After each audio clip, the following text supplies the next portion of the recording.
అర్థమైందా? జనరల్ గా మనకు ఒక ప్లాట్ డబుల్ రిజిస్ట్రేషన్ సమస్యలు ఎక్కడ వస్తాయంటే ఇంకా సర్వే చేస్తేనే ఒక తీరుగా రిపోర్ట్ ఉంటుంది. ఆయన దగ్గర ఒక డాక్టర్ ఉంటుంది. ఈ రెవెన్యూ దగ్గర ఒక ఒక జాగా ఉంది. 2 ఎకరాలు ఉంది.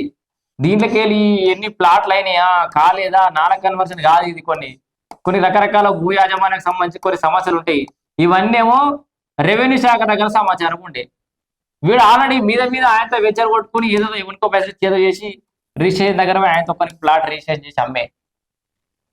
ఈ ఎమ్మెల్యే దగ్గర వాడి వారసుడు ఎవడో వచ్చి దీన్ని ఇది నాది అని చెప్పేసి వాడి ఇంకోనికి అమ్మే. ఈ హద్దులు ఈడికెళ్ళి తీసి ఈడి జరిపిరి ఇది జరుపుతారు. ఈ సర్వే చేసి యాక్చువల్గా దీంట్లో డేటా ఉన్నది. సర్వే దగ్గర డేటా వేరే రకంగా ఉంటుంది. ఇది ఈ దిక్కున వేరేటోళ్ళు, ఈ దిక్కున వేరేటోళ్ళు, ఈ దిక్కున వేరేటోళ్ళు, ఈ దిక్కున వేరేటోళ్ళు అని సర్వే దగ్గర ఇంకో రకమైన డేటా ఉంటుంది.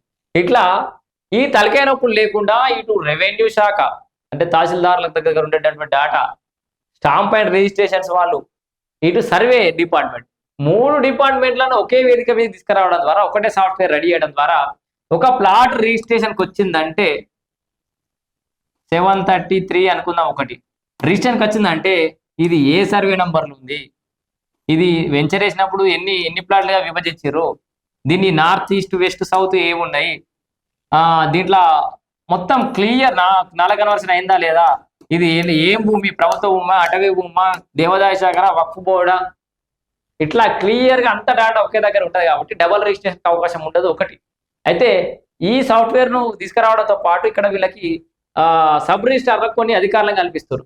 చూద్దాం. ప్రభుత్వ భూముల అక్రమ రిజిస్ట్రేషన్లకు కూడా అడ్డుకట్ట పడతా అని చెప్పేసి అయితే వీళ్ళు ఆలోచిస్తారు. ఓకే, రియల్ ఎస్టేట్ మోసాలకు అవకాశంగా మారుతున్న డబుల్ రిజిస్ట్రేషన్ కళ్ళవేయాలని రాష్ట్ర ప్రభుత్వం నిర్ణయించింది. డబుల్ రిజిస్ట్రేషన్లు జరగకుండా రిజిస్ట్రేషన్ చట్టానికి సవరణలు చేయాలని యోచిస్తుంది. ఇప్పటికే దీనిపై ఇతర రాష్ట్రాల్లో స్టడీ చేసి స్టాంప్స్ అండ్ రిజిస్ట్రేషన్ శాఖ ప్రభుత్వానికి రిపోర్ట్ ఇచ్చింది. ఆల్రెడీ వేరే రాష్ట్రాలలో ఇట్లాంటి వ్యవస్థలు ఎట్లా పనిచేస్తున్నాయో సర్వే చేసి దాన్ని ప్రభుత్వానికి స్టాంప్స్ అండ్ డ్యూటీ వీళ్ళ రిపోర్ట్ ఇచ్చేసి ఆల్రెడీ వచ్చే అసెంబ్లీ సమావేశాల్లోనే సవరణ బిల్లు పెట్టి ఆమోదించుకోవాలని చెప్పేసి అయితే ప్లాన్ చేస్తారు. అయితే ఇది రాష్ట్ర ప్రభుత్వం ఒక్కరి చేతులు లేదు. ఇది చేసి ఇది కేంద్రం చట్టం కావడంతో సవరణ తర్వాత అనుమతి కోసం కేంద్రానికి పంపాలి. దీన్ని వీళ్ళు ఏదైతే చట్టం సవరణ చేస్తారో 1908కి రిజిస్ట్రేషన్ చట్టం, దాన్ని సవరణ చేసి కేంద్రానికి పంపించాలి. అప్పుడు కేంద్రం దీన్ని ఆమోదించాలి. సో కేంద్రానికి పంపినారు. కేంద్ర హోం న్యాయశాఖల పరిశీలన తర్వాత రాష్ట్రపతి ఆమోదంతో సవరణలకు చట్టం